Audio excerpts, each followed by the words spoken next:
MP ఎన్నికల నేపథ్యంలో భద్రాద్రి కొత్తగూడెం జిల్లా బూర్గంపాడు మండలం సారపాక శ్రీ సత్యనారాయణ ఫంక్షన్ హాల్ నందు శుక్రవారం జరిగిన ముఖ్య కార్యకర్తల సమావేశం రసాబస్సుగా మారింది.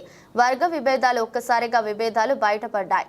కాంగ్రెస్ అంటేనే ఎవరికి వారే యమునా తీరే అన్న చందంగా ఉంటుంది అనటానికి ఈ సంఘటన నిలువెత్తు సాక్ష్యం.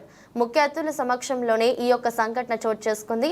కృష్ణాసాగర్ గ్రామంలో ఏర్పాటు చేసిన సమావేశానికి మండల అధ్యక్షుడికి ఇతర నాయకులకి సమాచారం ఇవ్వలేదని, ప్రాధాన్యత లేదంటూ వారు అక్కడ జరిగిన కార్యక్రమానికి హాజరు కాలేదు.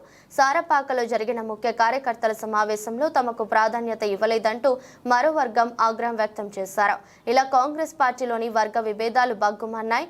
కొందరికి ప్రాధాన్యత ఇస్తున్నారని, మరికొందరికి గుర్తింపు ఇవ్వడం లేదని మండిపడుతూ Pinapaka MLA Payam Venkateswarlu, Bhadrachalam MLA Tarlam Venkatrao, Mahabubabad MP అభ్యర్థి బలరాం నాయక్ సమక్షంలోనే ఈ యొక్క రసాబస సాగింది. సమావేశం జరుగుతున్నప్పుడు స్టేజి ముందుకు వచ్చి పలువురు తమకు ప్రాధాన్యత ఇవ్వడం లేదని, గుర్తింపు లేకుండా చేస్తున్నారంటూ ఆగ్రహం చెందారు. పనిచేసే వారికి గుర్తింపు లేకుండా చేస్తున్నారంటూ నిరసన వ్యక్తం చేశారు. కొంతసేపు వాగ్వివాదం చోటు చేసుకుంది. సమావేశంలో ముఖ్య అతిథులుగా పాల్గొన్న ముగ్గురు అతిథులు కూడా అవాక్కయ్యారు. ఎటువంటి విభేదాలు ఉన్నా కలిసికట్టుగా ఈ యొక్క ఎన్నికల్లో ప్రతి ఒక్కరూ కలిసి పనిచేయాలని, కాంగ్రెస్ గెలుపు కృషి చేయాలని, భేదాలని పక్కన పెట్టాలని, చిన్న చిన్న పొరపాట్లు జరిగితే వాటిని సర్దుకుపోవాలంటూ అగ్ర నాయకులు సూచన చేశారు.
కుర్చీ మనమే చేస్తాం.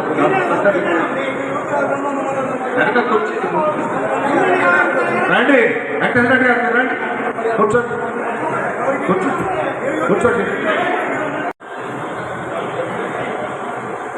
Coordinator doctor